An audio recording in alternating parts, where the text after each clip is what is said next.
விஜய்க்கு கீழ் யார் இருப்பார்கள்? நடிகர் சரத்குமார் பேச்சு. முதல் சம்பளத்தில் விஜய் என்ன செய்தார் தெரியுமா? மோசடியில் சிக்கினார் இசையமைப்பாளரும் நடிகருமான ஜி.வி. பிரகாஷ். 4 சுவருக்குள் எதுவும் நடக்கும். அதிமுக ஜெயக்குமார் பேச்சு. அடையாளம் தெரியாமல் மாறிய நடிகை ராதிகா.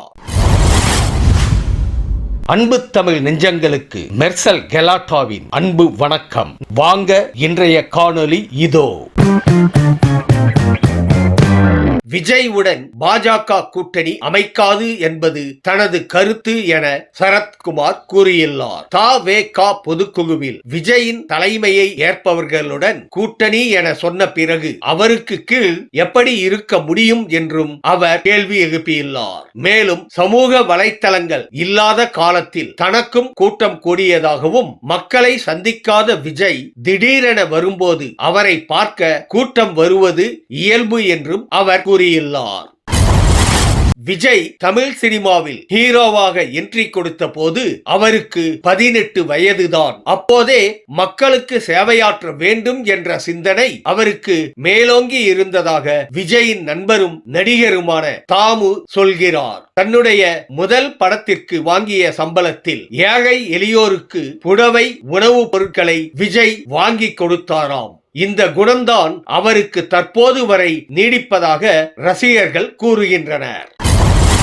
சைபர் கிரிமினல்களின் மோசடி வலையில் தற்போது பிரபலங்களும் சிக்கத் தொடங்கியுள்ளனர். தாயின் இறுதிச் சடங்கிற்கு பணம் தேவை என சோசியல் மீடியாவில் கேட்டவருக்கு ஜி.வி. பிரகாஷ் ரூபாய் 20,000 அனுப்பி வைத்து உதவியுள்ளார். ஆனால் அந்த நபர் 5 ஆண்டு பழைய போட்டோவை பயன்படுத்தி ஏமாற்றியது தெரிய வந்தது. பணத்தின் மீதான ஆசையில் தாய் இறந்ததாக கூறிய அந்த அருவருப்பான நபரை போலீசில் கைது செய்ய வேண்டும் என நெட்டிசன்கள் வலியுறுத்தி வருகின்றனர்.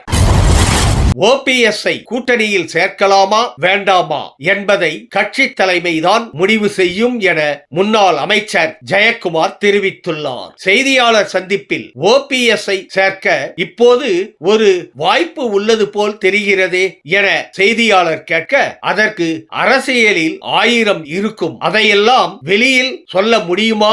4 சுவருக்குள் 4 விஷயம் நடக்கும். நேரம் வரும்போது தேவையானவற்றை கூறுவோம் என்று ஜெயக்குமார் குறிப்பிட்டார். அரசியலில் கலக்கி வரும் நடிகை ராதிகா மீண்டும் சினிமாவில் ஒரு ரவுண்டு வர முடிவு செய்து விட்டாரோ என பலர் ஆச்சரியத்தில் கமெண்ட் செய்து வருகின்றனர். சிவகுமார் முருகேசன் இயக்கத்தில் அவர் நடித்துள்ள தாய் கிழவி படத்தின் டீசர் வெளியாகி பெரும் வரவேற்பை பெற்றுள்ளது. அதில் முற்றிலும் அடையாளம் தெரியாத அளவில் கிழவி கதாபாத்திரத்தில் அசத்தியுள்ளார். இத்திரைப்படம் வரும் பிப்ரவரி 20ஆம் தேதி வெளியாக உள்ளது.